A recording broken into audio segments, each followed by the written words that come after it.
Punto 11. Rogos e preguntas. Respostas a preguntas do BNG sobre os parques infantís. No momento en que se detecta unha anomalía no estado dos xogos infantís instalados no noso concello, estes son reparados coa celeridade necesaria e, de ser o caso, inhabilítase o uso ata que a problemática sexa corrixida. Ademais, como ben saben, recentemente adxudicouse o contrato para o mantemento e mellora dos parques infantís do Malecón Pintor Seijo Rubio e Pasatempo.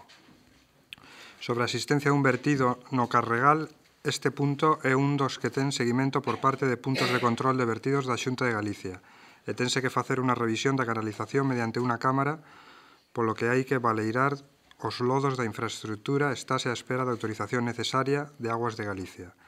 Respecto á sinalización no Malecón, como ben saben, están a preguntar sobre a Estrada Nacional 651, propiedade do Ministerio de Fomento, polo que deben de preguntarle a este organismo.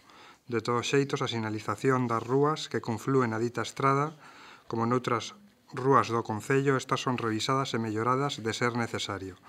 Sobre as obras na Cruz Verde, o prazo para a finalización destas obras remata a mediados do mes de xullo. No caso de non cumprir co dito prazo, aplicarase o recollido nos pregos de adxudicación da obra no referente ao non cumprimento de prazos. Respecto ás fontes públicas, na actualidade estásen revisando todas as fontes públicas do concello para cerciorarse da existencia da placa indicativa que se trata de agua non tratada sanitariamente. Respostas a preguntas do Partido Popular. Sobre os orzamentos municipais, en próximas datas se lle entregará un proxecto de orzamentos para o seu posterior trámite plenario. Respecto aos terreos da parte traseira do centro de formación, os traballos de adecuación desta parcela continuarán en próximas datas. Sobre os expedientes relativos ás parcelas en mal estado, dende os servicios urbanísticos se fan de forma periódica os requerimentos oportunos para que os propietarios adecúen as parcelas segundo a legislación vixente.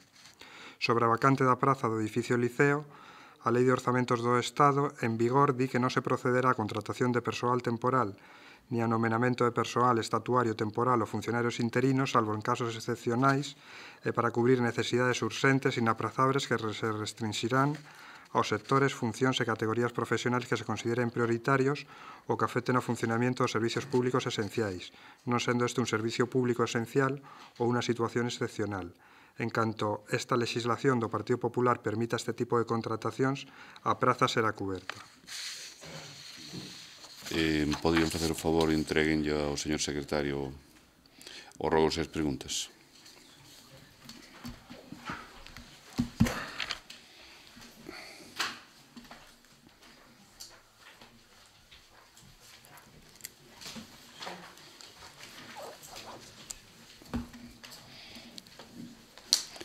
Se non hai máis asuntos que tratar, se levanta a sesión. Gracias.